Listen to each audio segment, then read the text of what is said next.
Hi, I'm doing a book review on The Woman in the Window, a novel by A.J. Finn, which is a pseudonym for Daniel Mallory. Here's his photo. He's 38, lives in New York City. He wrote the book from his Chelsea home. It took him about a year. He had another job while he was writing the book as an editor, and basically used his love for Hitchcock and psychological thrillers, and also his mental health, disorders, or dealing with his own mental health issues as motivation and tools to come up with the book, which is a #1 New York Times bestseller. Stephen King says it's unputdownable, delightful, and chilling. Daniel said he wrote the book because of his inspiration that he gained by reading Gone Girl. It is in that type of style where the woman is the main character, who doesn't seem to be trusted because she's a woman, and the struggle there.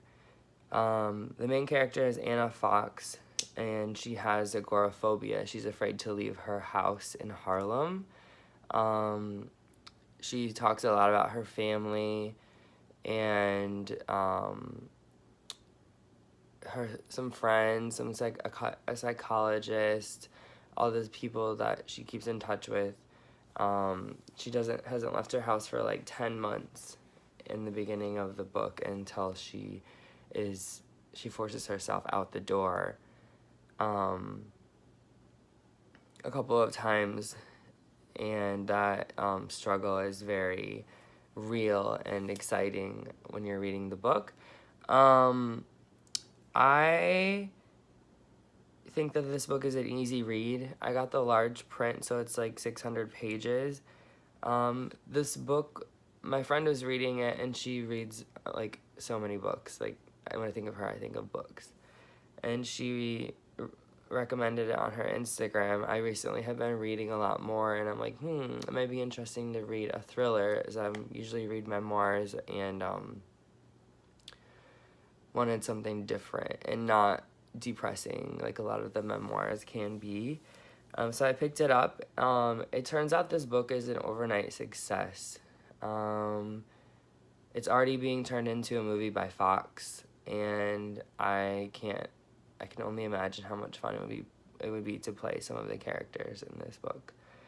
And I'm going to give you a few spoilers just because I want to voice my opinion on some of the things that have happened during the book.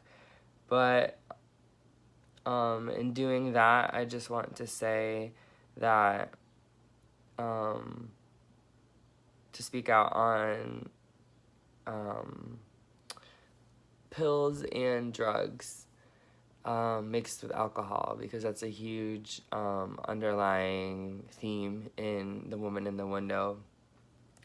Anna Fox has agoraphobia, and to deal with her anxiety and depression and stress with her illness, she is prescribed many medications. She's told not to take them with alcohol, but she's obsessed with red wine. She's always drinking it. She wakes up and drinks red wine to deal with her struggles. You don't really find out why she's agoraphobic, why she's agoraphobic until like the middle of the book, and that's when the twist happens. That's when you find out that her husband and daughter are actually no longer living.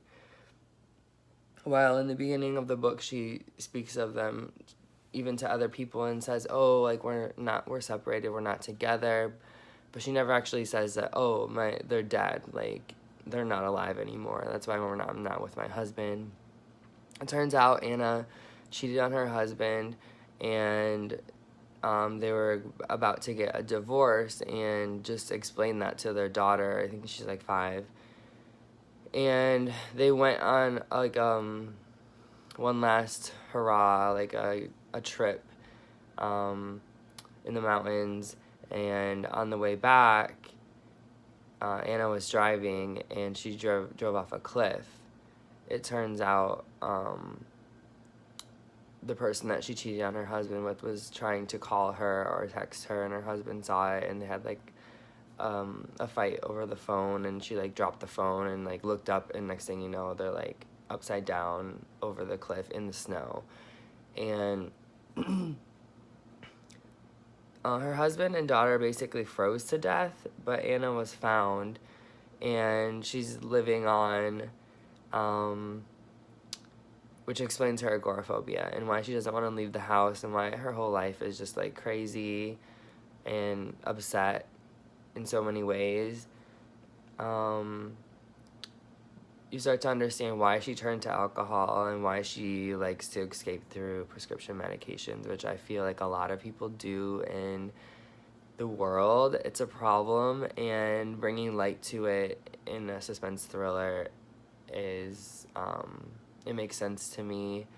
I really enjoyed kind of reading of Anna as she is a disaster, just because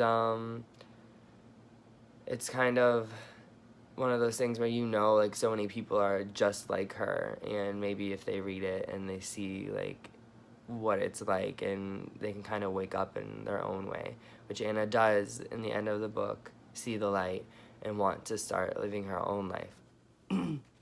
Again,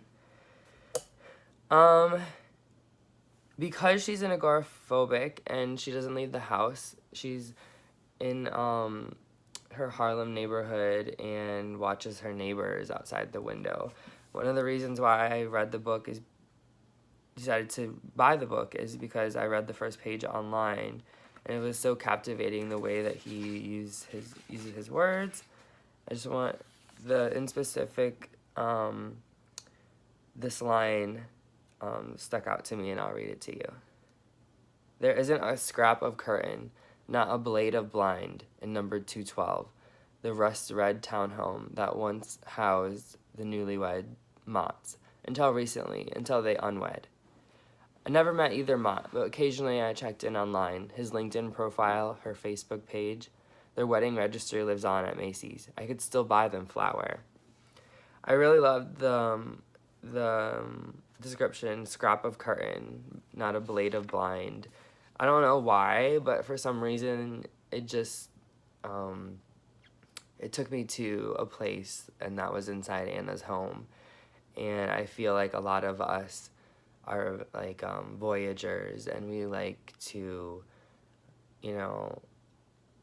see what's happening outside of our world, outside of our house, something that's so close next door. Like all these lives that are being lived, especially in New York City, where I live, you just wonder, like, what are these people thinking? What are they going through? Like, I see them walking by. Are they going to bed? Are they waking up to go to work? You just kind of wonder, and it's always fun to think about.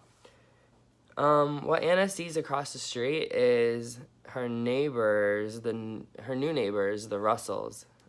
They move in, and she can tell all these different things about them.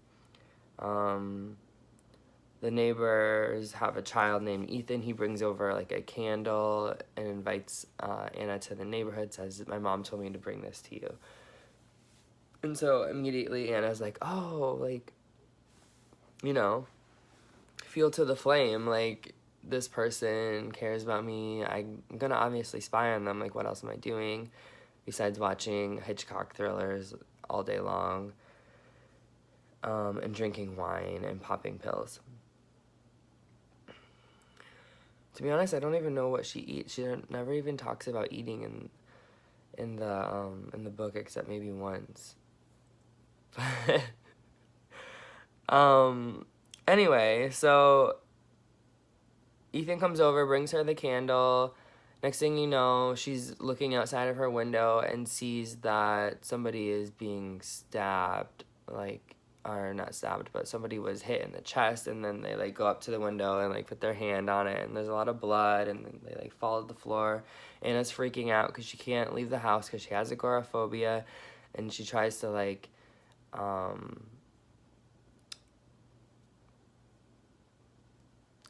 do her best to leave.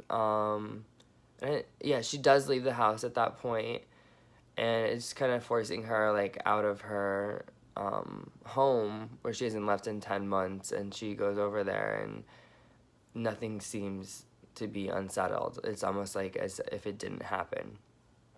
The father, Alistair, is like very scary. He's a businessman, and he doesn't really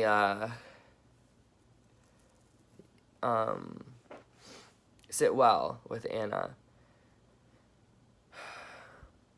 Jane is the mother who visited Anna at her house and played chess with her, drank wine for hours, and just visited. So Anna thinks she has a good idea of who this Jane woman is, and basically she calls the cops and says Jane was murdered, and they're like, no, Jane's not murdered, Jane's here. Ethan's like, my mom's alive. Alistair's like, my wife is right here. And then Anna's like, that's not your wife. That's not Jane. That's not the Jane. That's not the person that I saw. It's somebody else. It turns out that Jane, who was killed, is actually Ethan's mother, because he was adopted. And the new Jane that is being presented to Anna is actually Ethan's adoptive mother, who was out of town, who came back just in time to be like, oh yeah, I'm not dead. So it's very trippy. And the next thing you know, Anna is feeling, she has detectives over at her house, and she's just feeling like she's hallucinating.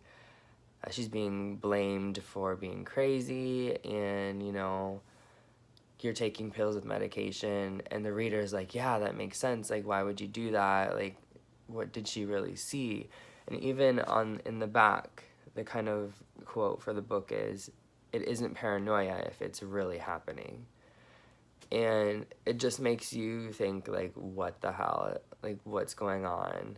What's true? What's not? What's in your head? Like, all these crazy thoughts that you always have.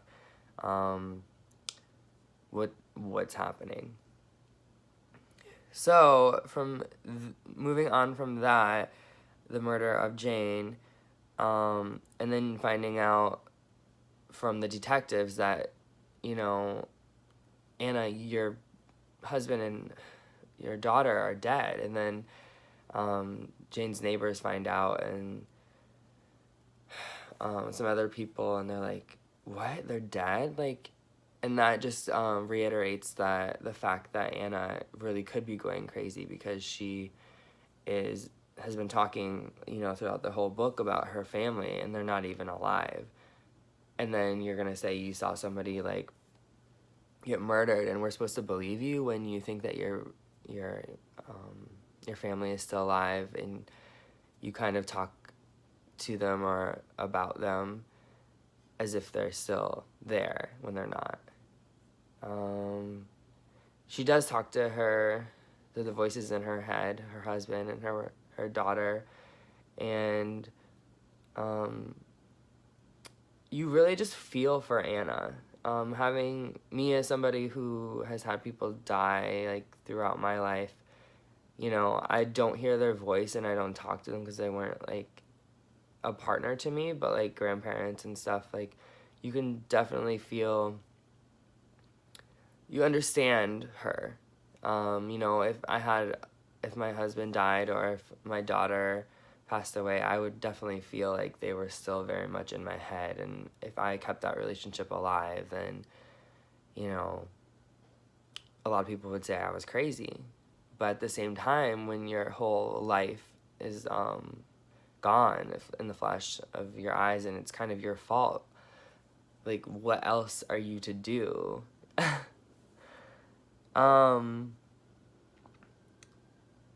It turns out that Ethan and Anna have a good relationship together. Ethan's like a teenager and comes over and talks